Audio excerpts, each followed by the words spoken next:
Here, folks, on a September morning, 42 degrees.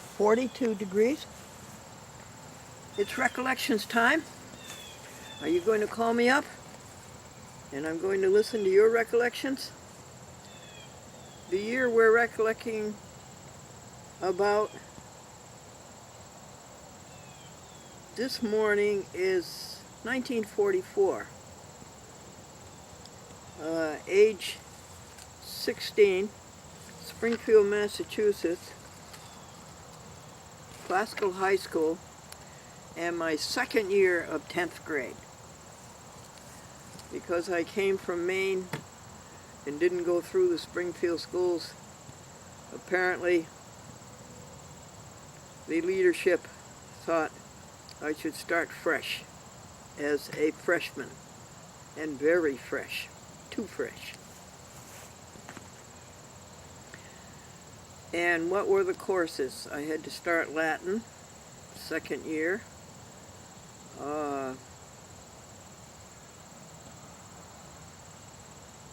American history with Miss White, who was a graduate of Radcliffe, the Women's College of Harvard, and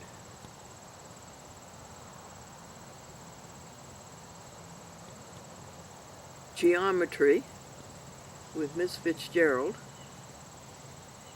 And geometry was hard. You had to learn theorems, and you had to make proofs, and you had to do things step by step, very logically. And then you had to solve problems where they give you a set of circumstances and you had to let this theorem prove that and this theorem prove that. And that was something that I found very difficult. I never learned to do in geometry or in algebra the third year of math.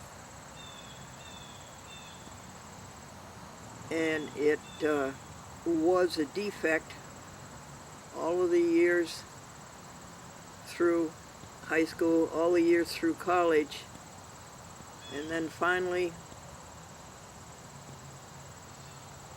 in the 1960s when I went to graduate school, State University of New York at Buffalo, I began to learn problems, solving of problems, but I wasn't very good at it.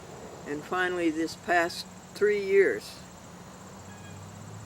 I studied physics and then did all of the problems in the New York State Regents examination for physics. I did them by myself, and some of them I did with Austin. And so we overcame that deficiency. Now, back to 1944, high school freshman year. What did we have? American history, and Latin, and geometry, and English.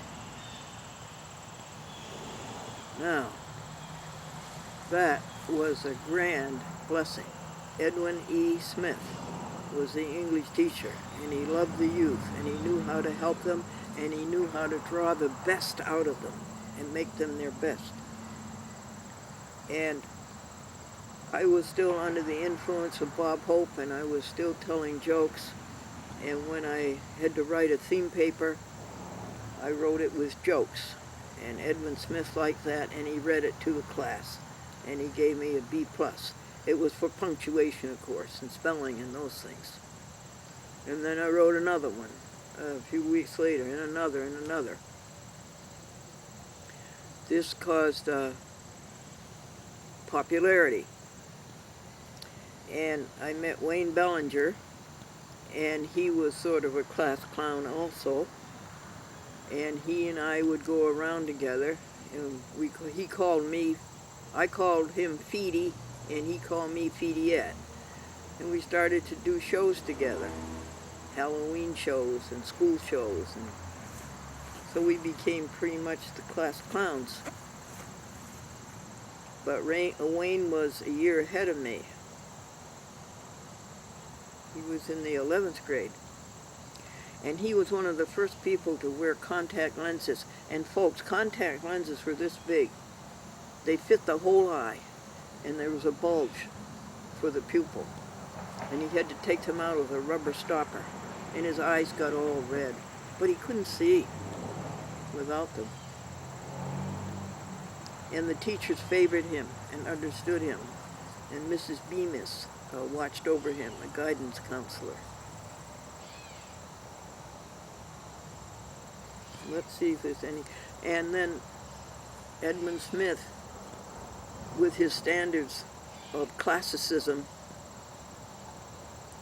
in English literature and Shakespeare and all of that, he got me interested in a higher standard. And the grades began to rise from maybe a C plus to B's, maybe to 2 B's and 2 C's instead of 3 C's and 1 B. And I became very influenced by him, and a good influence it was. Thank you for that blessing, and thank you, Edwin Smith. Was there anything else to tell you about 10th grade, age 16? Classical High School, Springfield, Massachusetts. I really needed a church at that time, and a church group. And I should have sought that. And all you teenagers, you should seek that. You need it very, very badly at that age. I did go to some groups. Wayne went to quite a few churches. Faith Church and Hope Congregational Church, Faith Congregational, and Hope Congregational Church at Windsor Square. And Dr. John Homer Miller, a grand person, and my mother liked his sermons so much. And I met Dr. Miller's daughter, Mary Frances Miller, and she was in Wayne's class in the 11th grade. And we went on a few hikes together with the assistant minister, Mr. Fisher. And this was very helpful, but there wasn't enough of it. So you teenagers, this is what you need. You 7th graders, 8th graders, 9th graders, 10th, 11th, and 12th, this is what you need. You need an affiliation with the church. You need the support of that group. You need the contact with God.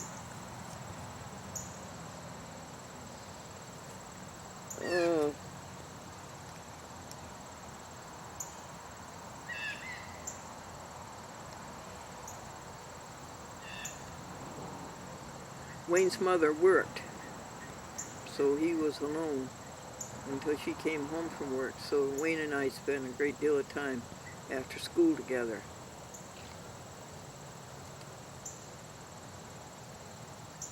He lived on Avon Place. Avon Place was parallel to Mulberry Street, and Mulberry Street is the genesis of Dr. Seuss's book. It all happened on Mulberry Street because Dr. Seuss was from Springfield, Mass. His real name was Theodore Geisel, Jr. His father, Theodore Geisel, was in charge of the Parks Department.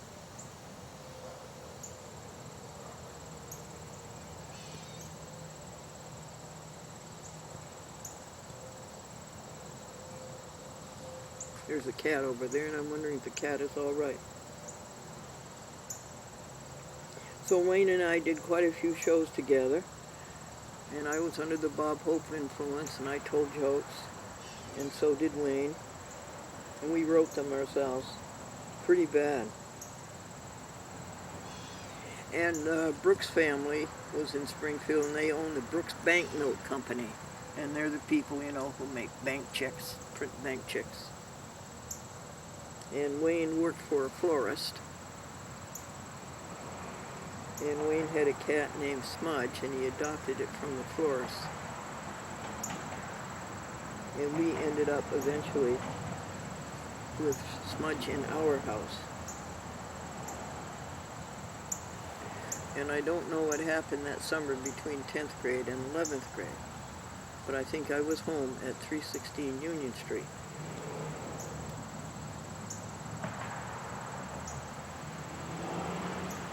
I ask you again, is this serving any purpose? The development that a person or a cat or any animal goes through from babyhood to childhood to preteen to teen to adult is very, very interesting process. And the learning process is quite fascinating. So, what happened the first time it snowed in Atlanta? The natives thought it was an explosion of grits. Why did they invent the upside-down submarine? I don't know. Why did they invent the upside-down submarine? Why did they invent the upside-down lighthouse? That's for submarines. 1944 to 2013, almost 2014. Interesting.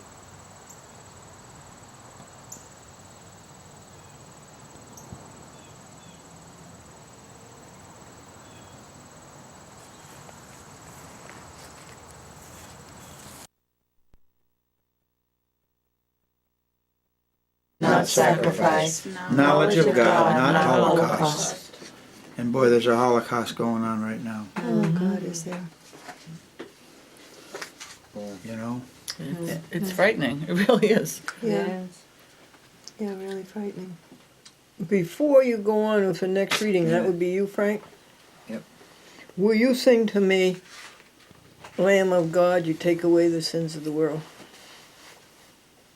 Lamb of God, you Lamb take of away, God, you take away the sins of the world. not quite, baby. That's how we do it. No. I know that Trying to think of the tune that we do sing. Lamb of God, you take away. I can't get it. Okay. But that's one of the ones, but I don't, is that the current On one? this one we I do don't every know. Sunday. Have mercy on us. I can't. It's not I quite can't. right. It's right there in my thought, and I can't get it. Lamb of God. That's I've heard that. I've heard it You sung that take way. away the sins of the world. Have mercy on us. Lamb of God. You take away the sins of the world.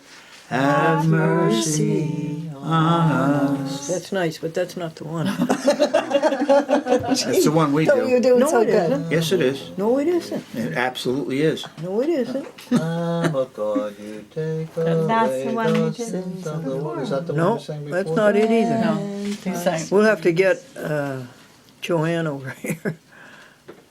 No, you do it every Sunday. It's nice. Well, you must, Shame on us. That Yeah, we shame on all of you. What is this? Every Sunday you do it. that's the way that Lamb of God goes. I'm telling you right now. Scratch that A. I've done it 100 times. Put down a B plus now, Richard. Talking about another one or something. Got downgraded. No, it's the one we do every Sunday. Wow. Okay. Thank you anyway. Well, it's the same like words. this song here too, because it's so clear. Yes, this Really is a good clear. Well, one. it's very clear what our obligations Boy. are.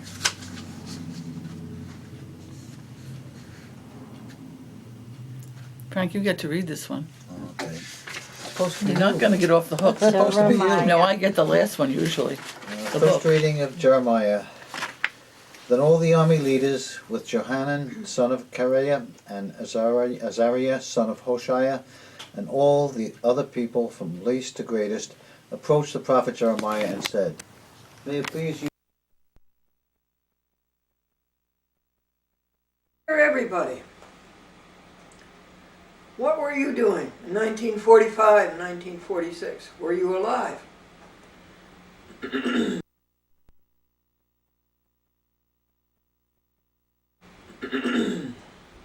Well, by September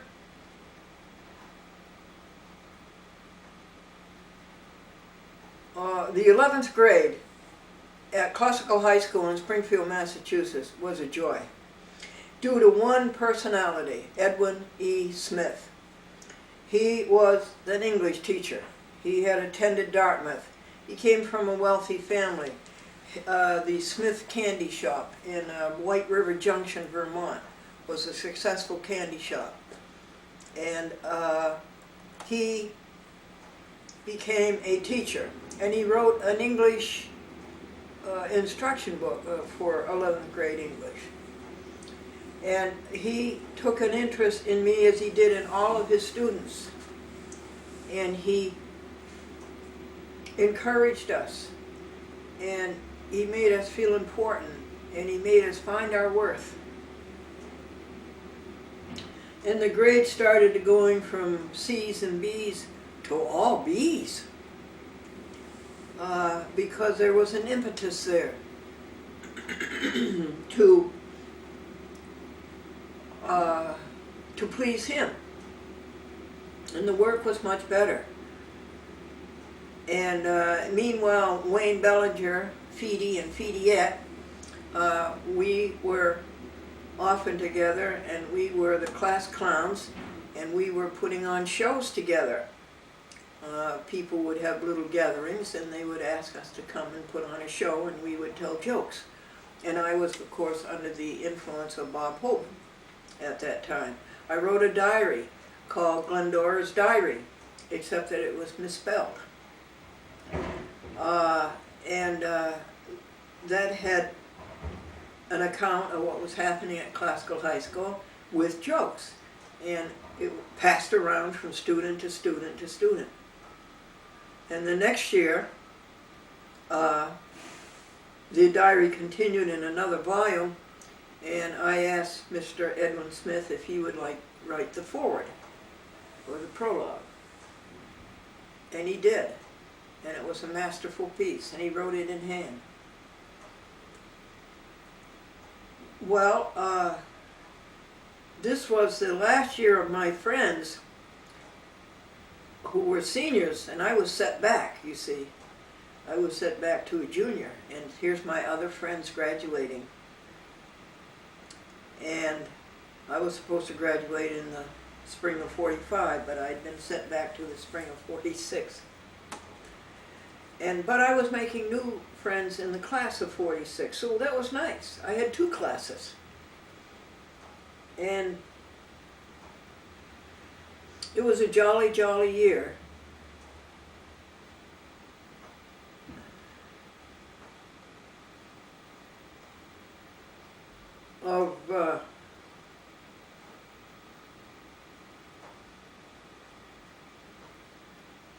Of great importance. In '44, of course, was D-Day. And in '45, the war in Europe was over, on June the 2nd.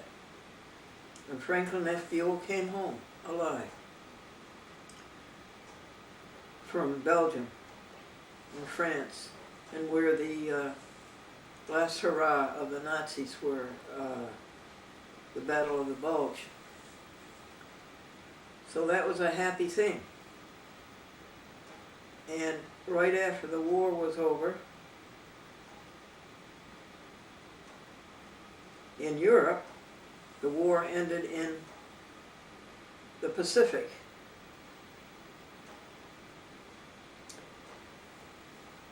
Terrible to think how. Well, toward the end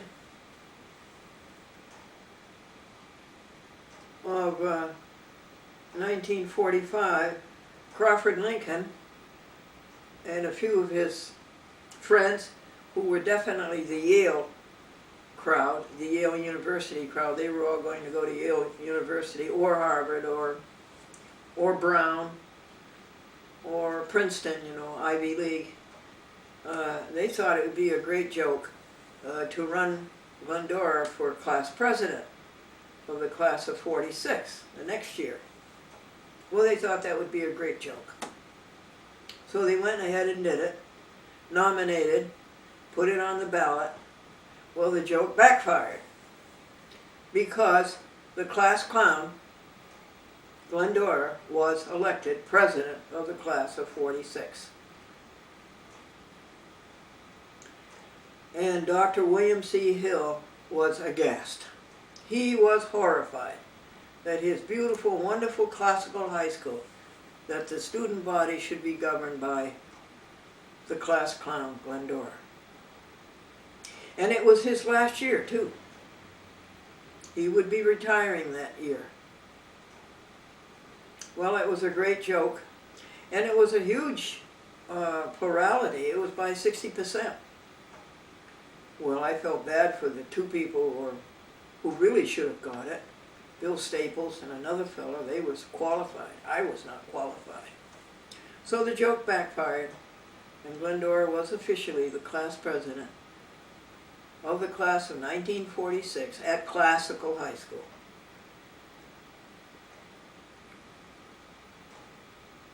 And the grades kept getting better and better, beyond B's. All of a sudden there was an A. An A appeared on the report card. Then a couple of A's, and then a couple of B's. And everybody in the assembly hall was, when Dr. William C. Hill read that Glendora was on the honor roll. Cum laude, cum laude. I think the epitome was magna cum laude. And summa cum laude, of course, that was the bigger one. So mine was cum lousy up until then. And that summer, Crawford Lincoln and the Long Meadow crowd, this was the Long Meadow crowd, and they were the kids with money. All the people who lived in Long Meadow had a lot of money.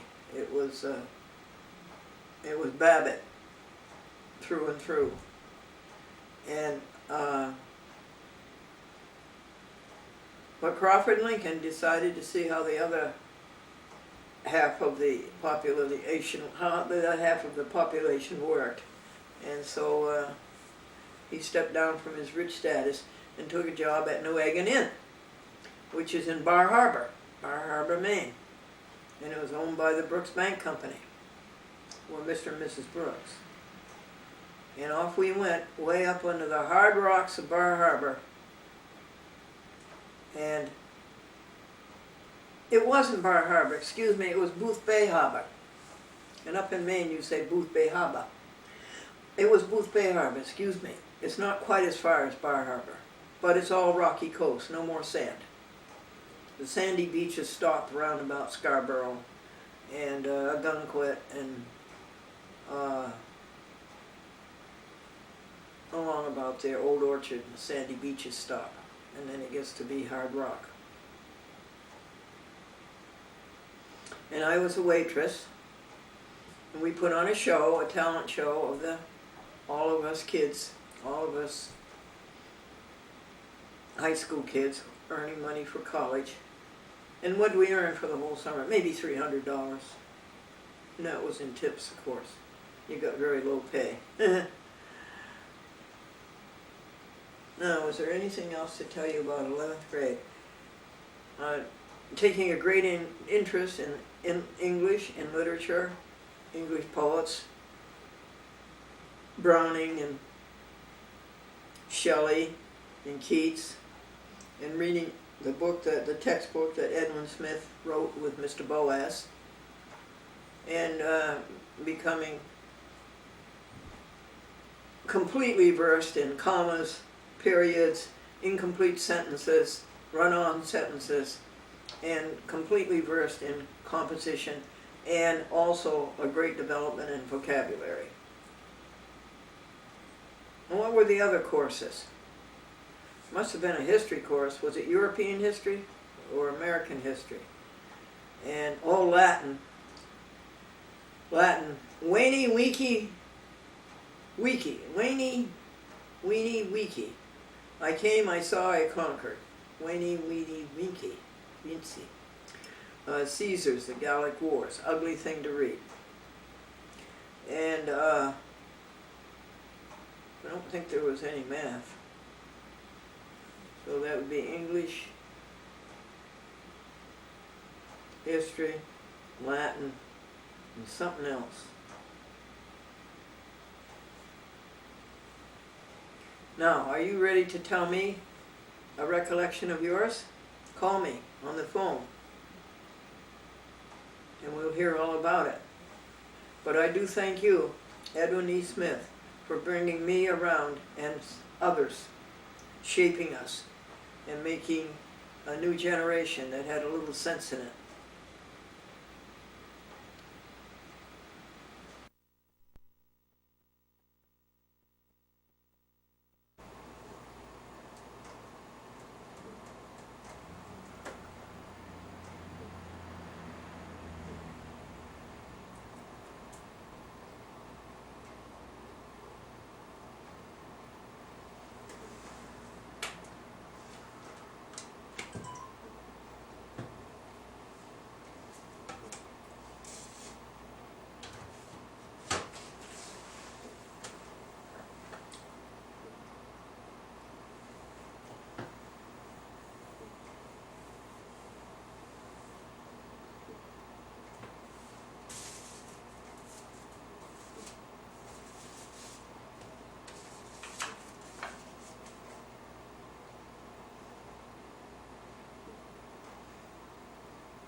Now, if I could write in my book at 1:30, I would write done the telephoning. And the next thing is details, but I would go to sleep first. Okay, let's do that.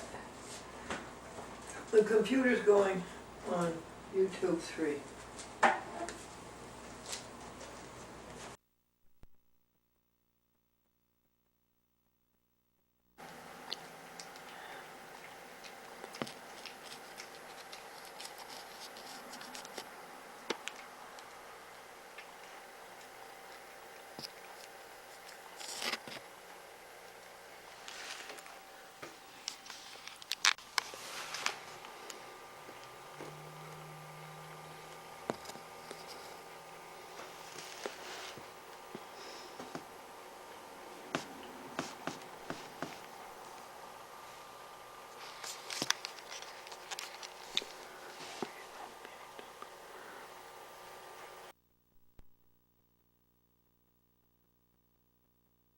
And 11% is done.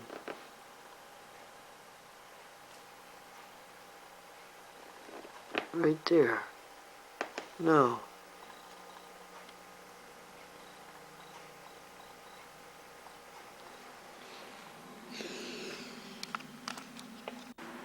Here it is uploaded. 10385.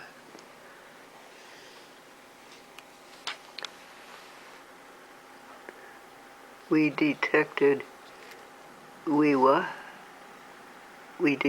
your video may be shaky. Would you like us to stabilize it?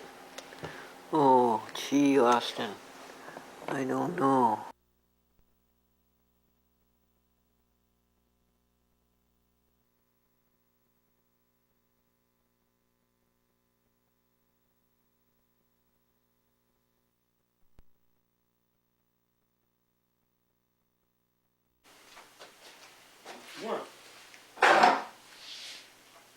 Well, hi there, everybody. What were you doing in the spring of 1946? The summer of 1946? And the fall of 1946? Well, here Glendora was the most popular, voted the most likely to succeed. The graduation is over. She's done her reign as president of the class of 1946. And all of the people, all of her subjects, all of those who elevated her disappeared. There were about 315 people in the graduating class of 1946 Classical High School, one of the 4 high schools in Springfield, Massachusetts. And Glendora had pictures from 290 of them, class pictures, and they were all autographed with all great, wonderful best wishes. But all of her comrades, all of her classmates went off. They went off to Yale, to Harvard, to Dartmouth, to Williams, to Wesleyan, to Princeton, to Columbia, to Skidmore, to Wellesley College, to Vassar, but Glendora had no college to go to. She didn't, although she had the grades recently, she didn't have the SAT scores. And so, what was she going to do in the fall about going to college? Not go to college at all? Voted the most likely to succeed? Now the most likely to fail. Springfield Junior College, which was just starting up. Bay Path Institute. What was she going to do? Western New England College? Well, the first thing to do was to go to work at the Equinox Hotel in Manchester, Vermont. A very swank hotel where it cost $25 a day. Today it would cost about $300 a day. And it was on Route 7, right above Bennington, Vermont. Very rural. And she went there as a relish girl, not as a waitress, but as a relish girl. After the people had been served their dinner, it was her job to go around and ask them if they wanted relish, pickles, and jams.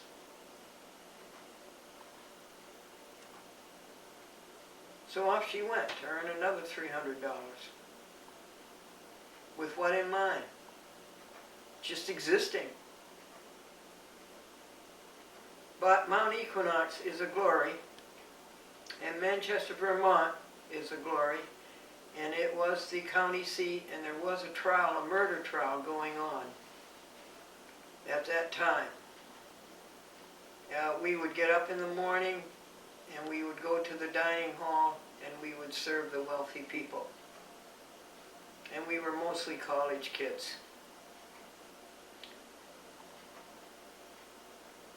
And Todd Lincoln, the son of Abraham Lincoln, built a house in Manchester, Vermont. And you could see it from Route 7. It was way, way, way down, a mile or two or so, but you could see it.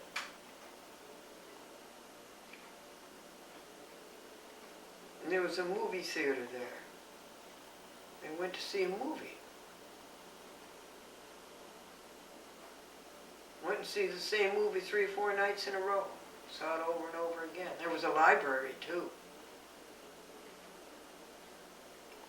And one of the wealthy guests and a friend wanted to date us waitresses. Well, they didn't have good things in mind. But I was young and I didn't know. Well, how old were you? Well, I was 18. And I didn't know those kind of people. And but one of these men was, his name was Adams, and his family owned Adams Chewing Gum. Adam Chiclets. Okey-doke.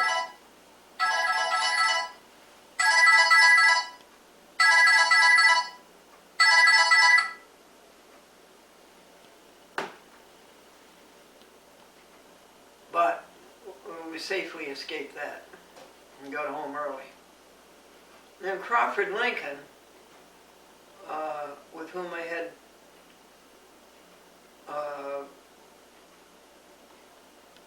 well, you know about Crawford Lincoln. He's the one who made Glendora president of the class of 1946. He was on his way to Yale, and he came up to visit me. He thought that would be fun to see how the other half lives. And he had the bright idea that we should go up to the Sagamore, which is up to Lake George. Go from Manchester, Vermont, all the way to Lake George, New York. And he had no idea really how far it was, and he had his father's Lincoln. And off we went as soon as dinner was served. And off we went way into the night, and we drove all night long, and he really didn't have it planned out well. He wanted to see Bill Staples, who was really supposed to be the class president of 1946. And Bill was working too to go to college, and he wanted to go see him. And we drove all night long, and I believe around 5 or 6 in the morning,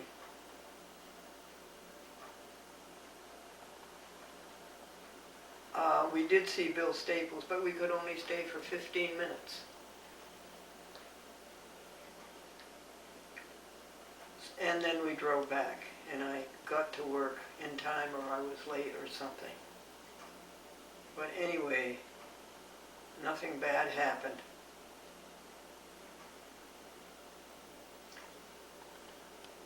And Joanne McDonald, she met a local person there. They fell in love, and she never came back to Springfield. She lived next door to me in Springfield. She lived on the second floor of the same apartment building where Robina Anthony lived on the 3rd floor. Robina Anthony being the English teacher at Classical High School. I better stop and tell you that story right now. She and 2 other teachers shared an apartment, and they were on the 3rd floor of an apartment house right next to 316 Union Street, which was owned by the Steigerts, who owned the department store and very wealthy people. Well, she had a pal in the school at Classical, Hazel Clark, who was a music teacher. And Hazel Clark every year would put on the Messiah, the concert to be given. And it was a great prestige and a great monument to Classical High School. How she would change these, how she would train these 300 children to sing the Messiah, Handel's Messiah, the whole thing. And then it would be presented at the auditorium of Springfield, Massachusetts. And the auditorium were Greek buildings. And the auditorium was the same size and shape as the City Hall. And there was a campanile in between them. It was quite advanced architecture. Greek Parthenon type. So this was a great prestigious thing. Well, Hazel Clark was a piano teacher for one of the Steiger children. And she met Chauncey Clark. Well, Hazel Clark married Chauncey Clark. And Chauncey Clark and Hazel Clark, at different times, would go through our backyard because they owned this house because they wanted the garages that were behind it, 3-car garages, 2nd story too. And an apartment in that little garage for the chauffeur, but it was empty. All right, that takes care of the Hazel Clark story. And they very soon, after they were married, abandoned the great big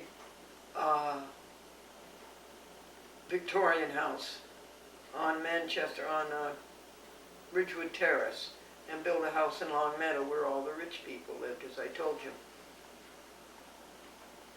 And then that great big place became a nursing home. But my father used to do barbering there for the clients. Special appointment barbering.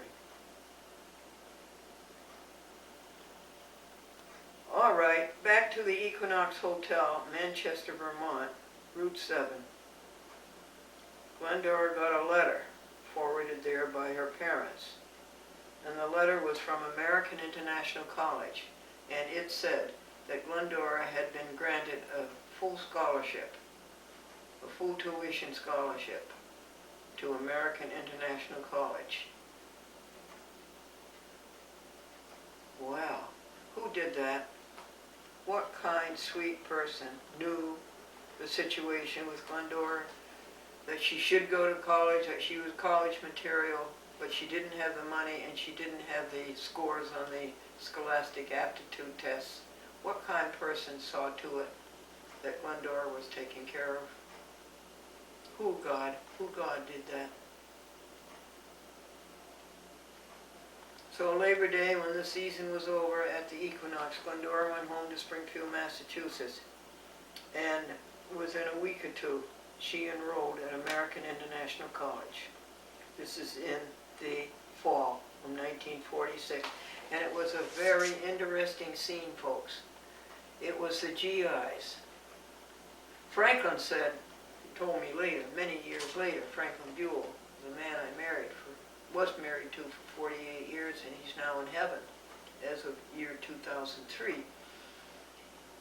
He was a favorite of the generals because he could typewrite and take shorthand, and they needed that. The generals needed that. And the generals would always tell him, you watch and you observe. When the war is over, some provision will be made for the soldiers as to a college education. And indeed it happened. The GI Bill. The GI Bill, the government issue bill, to pay the tuition of veterans. So at AIC, the enrollment swelled to like 500. And the classes were 200 in a class. And what were the classes? You had 4 compulsory courses and you had 1 elective. And I think the 4 mandated courses were psychology, English,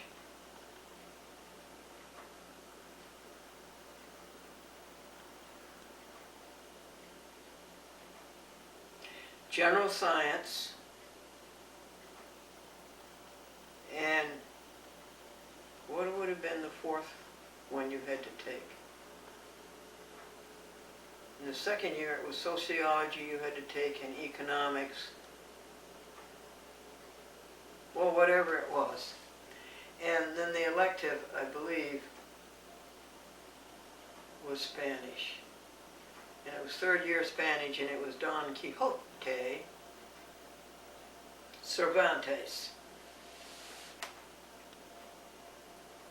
Well, after that elegant training at Classical High School, where very often the students were so well trained, they didn't have to take a test to get into Yale, Harvard, Smith, Mount Holyoke, and that, because they graduated from classical and they all knew that they were perfectly trained in college preparation. So the poor veterans and the other local people were way behind that. And everything was a snap. It was a breeze. And it was 4 A's and 1 B, I guess, in Spanish. And then everybody started calling Glendora the brain. And Glendora became, I think, very unlikable, self-centered,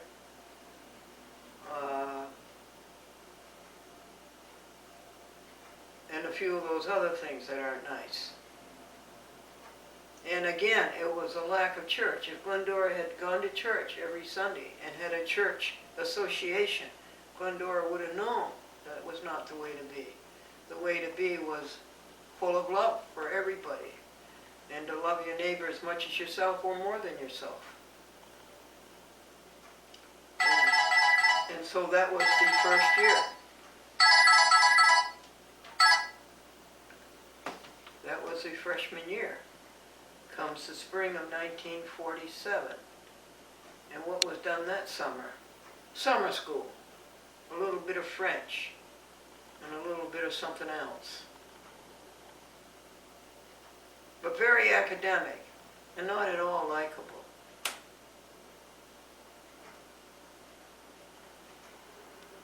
Well, is there anything else to tell you? Yes, going back to the Equinox House in Manchester, Vermont. It's the place where Bobby Clark went. Bobby Clark was a very, very popular Broadway comedian. He came up through the vaudeville. And he was excellent on Broadway. And he was the pet of all of the critics. They may pan the show, the Broadway show, but they would always speak about how great Bobby Clark was. So he was their darling, and his wife Lucette. And they sat in the bay windows of the Equinox House, and it was in Glendora's section. And give credit to Lucette. She made me a better person. and took an interest in me and said when Bobby Clark, his next show was to be Victor Herbert's Sweethearts. And when it was to be opened in Boston, before it goes to New York, they go, to Boston, Philadelphia, and work out all the bugs. When it opened in Boston at the Boston Opera House, that Lucette was going to invite Glendora down to see it and give her tickets. Of course, front row tickets, all that. So that was a good thing. .com, are you sitting on anything else?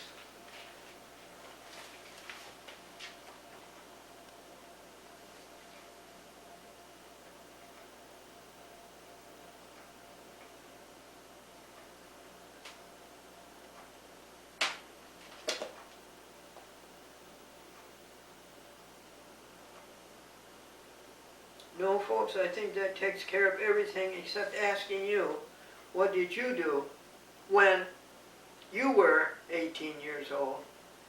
And, or what did you do in 1946, 47?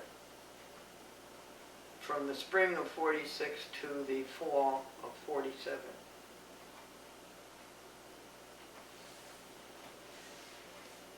I think that we will take this biography up through age 24 in year 1952. That would be the end of American International College, the 4 years. And maybe another year that was spent at the University of California at Berkeley. And stop it there until I get an opinion from you, whether this has any value or not.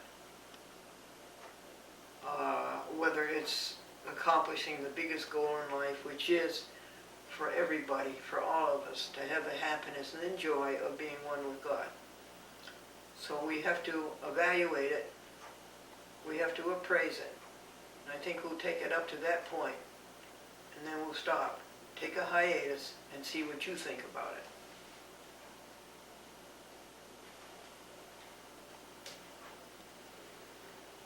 I miss the jokes.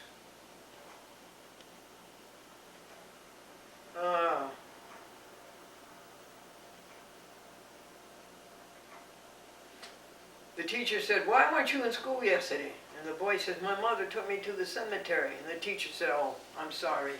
Somebody dead?" He says, "Yeah, they all were." And Rita Labrum told me a very good joke yesterday. What's the difference between an outlaw and an in-law?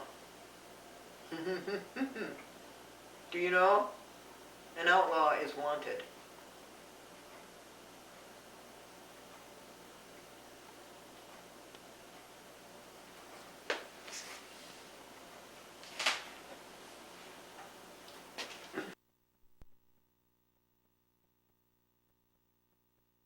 Flooding, folks, flooding, flooding, flooding, flooding, flooding, flooding,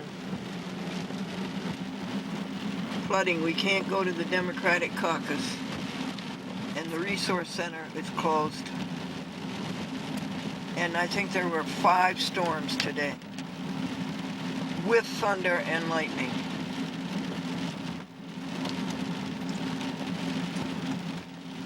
Thank you, Donna. Oh, you're welcome. I hope the Cleggs are all right. They sometimes get a flood.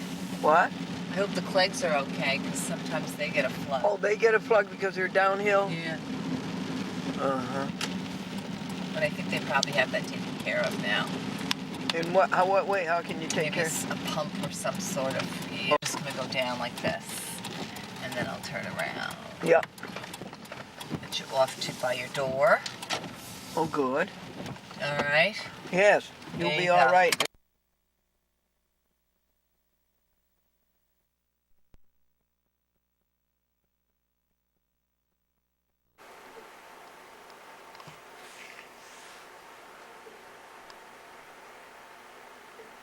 Eight minutes and 44 seconds.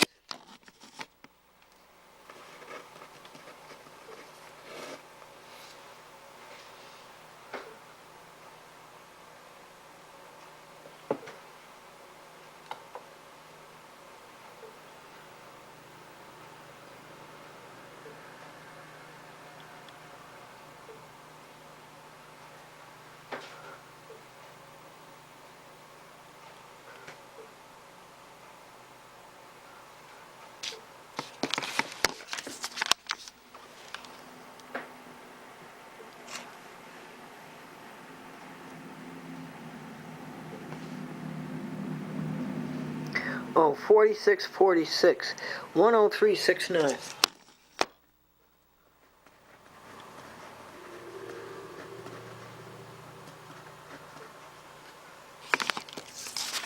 That's the first one.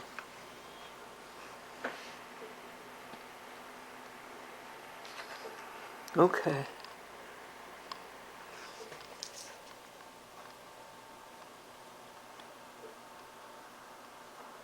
Show me your little box, would you? Thanks.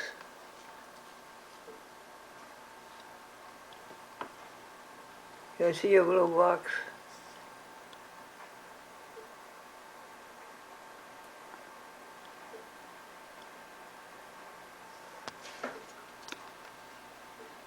Here you are. 20371. 30371. No, that's the first one.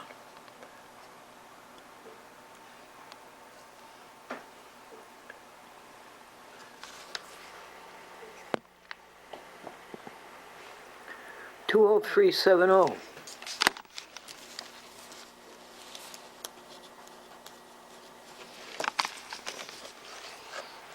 I'm sorry I made the mistake on here.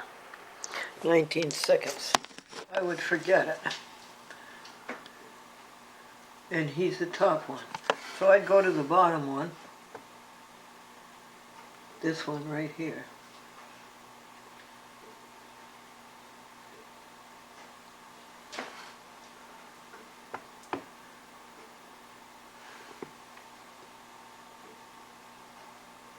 $103. Go.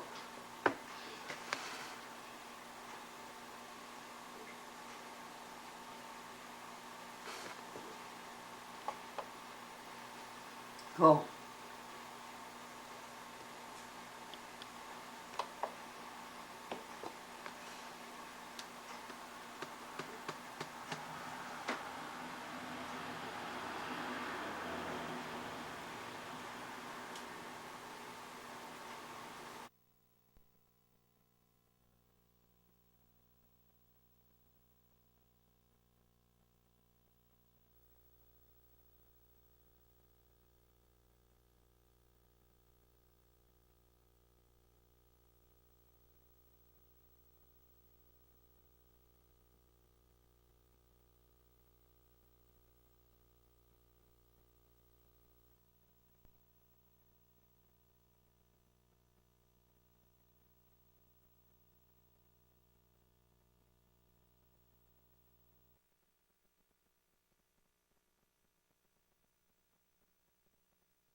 Five, four, three, two. Well, folks, you want to go back to the year 1945? The war was over, folks. Our people were back home from Europe. Our people were back home from Japan.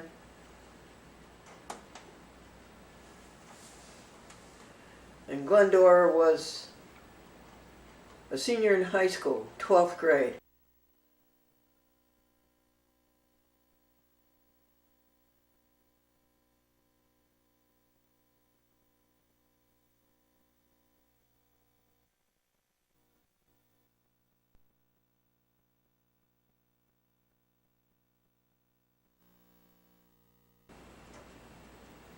Think that's it, baby? Think you're ready? Well, let's give it another try. This is try number 2 now. 10. Whoops, it's chirping. No, it's not working.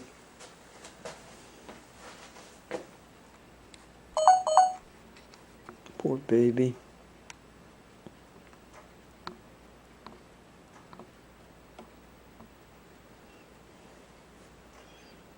You all right, honey? Okay, 10, 9, 8,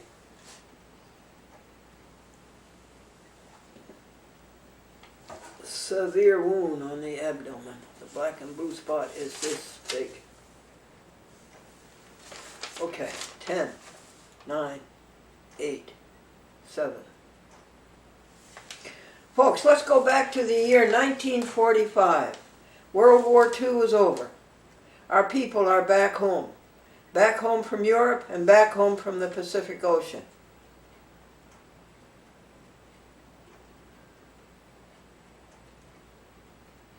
Housing is booming. Glendora is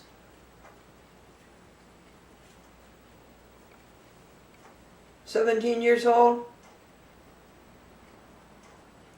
and a senior in high school and the class president. Now let me tell you, that was quite an anomaly. In those years, girls were not class presidents. Girls were not in politics. Girls were not mayors. Girls were not senators. So it was quite a triumph for a girl to be the president of the class of Classical High School, Springfield, Massachusetts, where the student body, for the most part, maybe 95%, went to Yale, Harvard, Smith, Mount Holyoke, Princeton, Columbia, Dartmouth, Wesleyan, Williams, all the Ivy League. The cream of the crop of education in the United States. And Glendora didn't know a thing about being class president.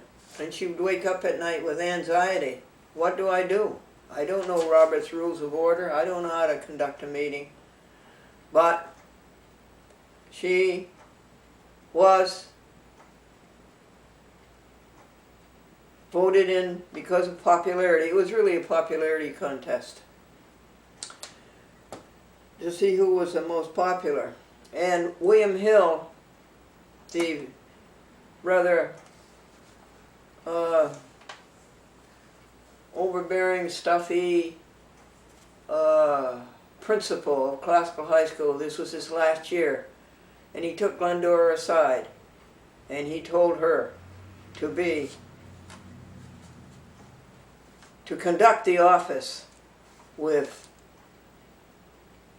great respect and realizing the prestige of Classical High School and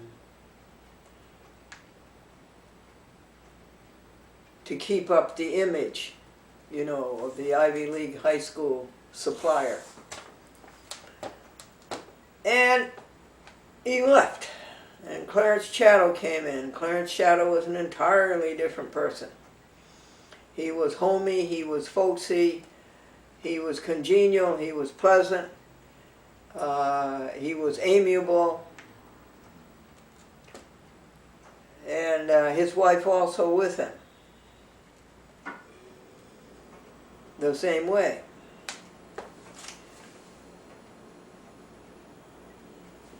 Well, Glendora had changed idols in a way from Bob Hope to Edwin E. Smith, who was the English teacher at Classical High School. And since he respected good grades and good English and erudition, Glendora's model changed. And so she began to do her best in high school studies. And I can only remember 2 courses. English was one, was biology another, was European history another. Whatever. There were 4 of them. And the grades began to change they had changed from C's to B's in 10th grade and 11th grade, but now they began to change to A's. And Glendora became magna cum laude on the honor roll. And because she had learned everything there was to learn about punctuation, commas and periods, and quotation marks and colons and semicolons, and because she had learned everything there was about composition and English, and no run-on sentences and no incomplete sentences, and since the vocabulary had was greatly enhanced, she didn't have to take that anymore. And if you knew all that in 11th grade, then Edwin Smith had a special English class, which was called special English. It was 12S. And you didn't take grammar and composition. You read a book. You read a book every week. My goodness. Isn't that exalted? So Glendora was reading a book every week. A lot of Joseph Conrad, a masterful writer, Shakespeare, books of American literature like Babbitt, and then you wrote a report on that book, and you did that every week. And Glendora faithfully did hers, because from her father, Glendora had learned organization. And from her father and mother, she had learned hard work. And from them both, she learned you don't let things, you don't put off until tomorrow what you can do today. And so, and she got A's on all of her reports, standard. And Crawford Lincoln, who was destined for Yale, as most of the crowd was, Yale and Harvard, he was a lot smarter than Glendora and had a much more sophisticated background and was much more savvy. But he didn't have the discipline, and he was always late handing in his reports. We used to go to see Edwin Smith and his wife Florence. She taught Spanish. Florence Quilty, her father was the police commissioner of the city of Springfield. And we would go to their home to see them. They used to live on Union Street, the same street that we lived on. We lived at 316 Union Street, and they lived up at 400 something. And we used to go see them in that house that they rented. Well, for some reason, that house was sold, or the land ownership changed, but so they went down on Mulberry Street, and they bought a house on Mulberry Street, a very nice house. And Mulberry Street is the street where Dr. Seuss, from which Dr. Seuss got the title, It Happened on Mulberry Street, because as I told you, Dr. Seuss, Theodore Geisel Jr., grew up in Springfield, and his father was a commissioner of parks, Forest Park. He loved trees. How he loved trees, the park commissioner. Well, Wayne was gone. I don't know where he went. He graduated. He was gone. And all my friends in the class of 45 were gone. So I had all these new friends in the class of 46. And even though I was a foreigner in that class, they did elect me class president. Me.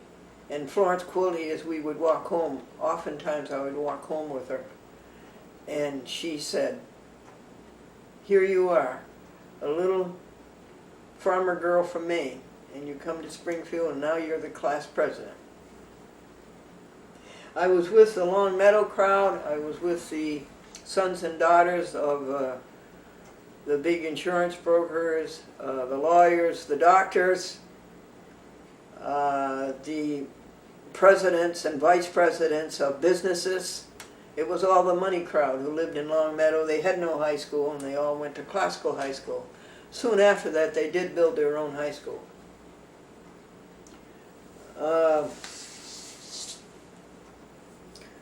Chick Mahoney was a great student politician. He was in student government.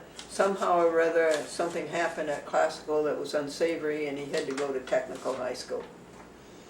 But he would come and try to influence me how to run the politics of classical high school. Christine May lived at our house. Henry May was from the family that made a very famous automobile. And it was in Buffalo, New York. Do you know what that was, folks? Very famous